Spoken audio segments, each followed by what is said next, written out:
Wouldn't it be nice if you could just sit down behind your camera, press record and tell an amazing story?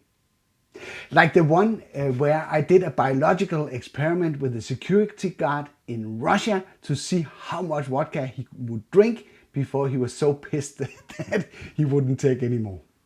Welcome to this channel. I'm Henrik Olsen, and here we are doing a lot of YouTube behind the scenes. We are talking filmmaking, and we are also talking storytelling, like this lesson, or like this session. This story began back in '94 when I was studying like an electrical engineer at a university in Denmark. And as an electrical engineering class, it was always meant that we should go some sort of on a foreign trip to another country to learn another class or to visit another friendship class in another country. And we got the chance to go to Moscow in 1994. And this was a very exciting time. There was a lot of stuff and changes going on over there. So the trip was almost not happening, but at last minute we got a chance to get over there. And everything was booked, and we have seen all the big great buildings at the Peter Square in the center of Moscow. So expectations were so high that when we arrived over there where we should sort of stay. And we were driving into this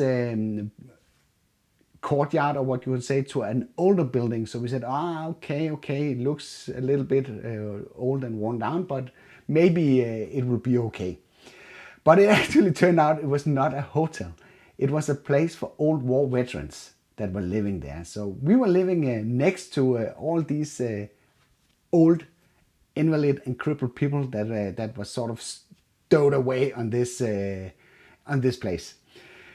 And to protect this place, there was a security guard that sort of we had to go past this guy every time we went in and out. And he was very friendly. He could speak a little bit English at that time. So we started talking to him. And of course we went out into the city because there was nothing to actually purchase on this hotel or this place where we were supposed to stay.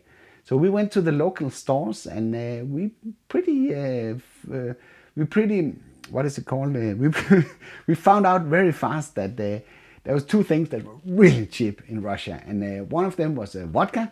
We could buy like a half a liter of a bottle for, I don't know, 50 cents. Just need to roughly calculate what it is. 50.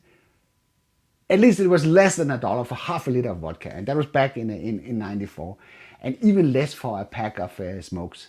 So we bought a lot of stuff there, and we heard all these rumors before we went to Russia that they could really drink huge amount of alcohol, and nobody really believed it. So we kind of decided if we should try out and see if we could fill some vodka into this the security guard, because he was basically the only one talking to us, or capable of talking to us.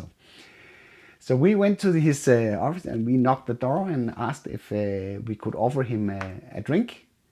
And back then in Russia, salaries, they were pretty low. So of course he was happy that we would stop by and give him some free stuff, of course. So he invited us in, and he pulled out a deck of cards. And we started to play. I don't know what it was that we played, but some sort of a game. So I started filling a cup like this to the edge with vodka, and he just took it,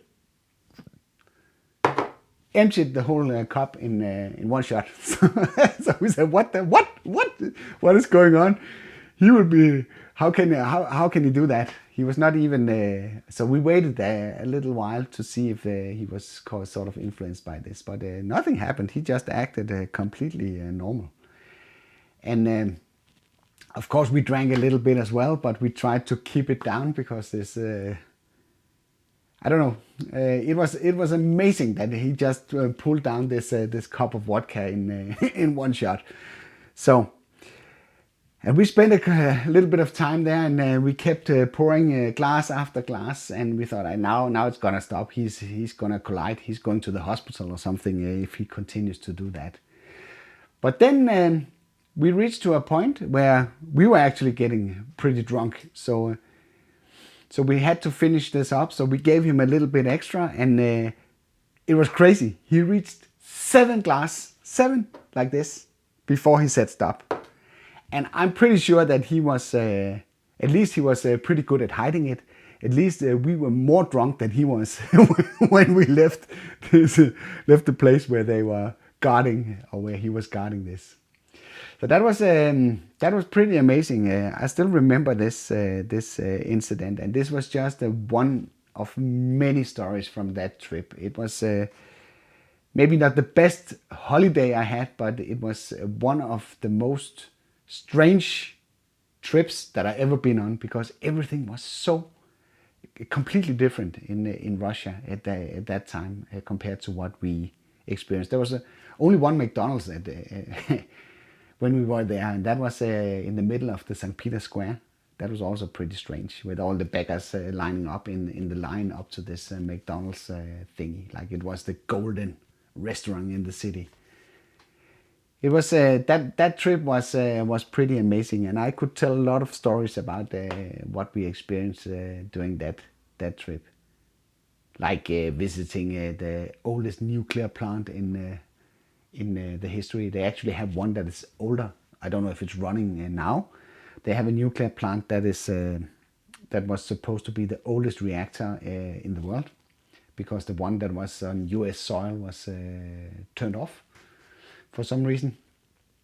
We went to see an old plane scrapyard with a lot of old warplanes that we were investigating, and the class that we had to visit a friendship class over there, and they were working on an aviation school. There was also some pretty crazy stories about that. We had some really fun time with this friendship class over there.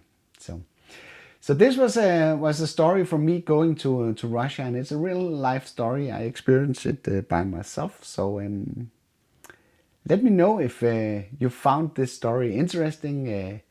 I'll probably try to. This is the first attempt to sort of tell a story in front of a camera. So let me know how you think that went.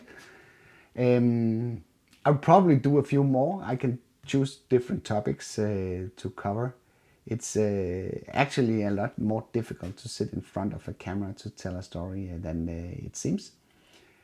But this is a skill, as said earlier here on the channel, that I really want to improve. So there's no way around getting some practice and getting yourself out there, sort of sharing some of the stories. And why not share something that I found interesting experiencing during my life. I hope you like the story, and you want to hear more, and I hope that you want to subscribe to the channel so you get notified every time I post new stuff here. Thank you for stopping by, and I'll be seeing you on the next one.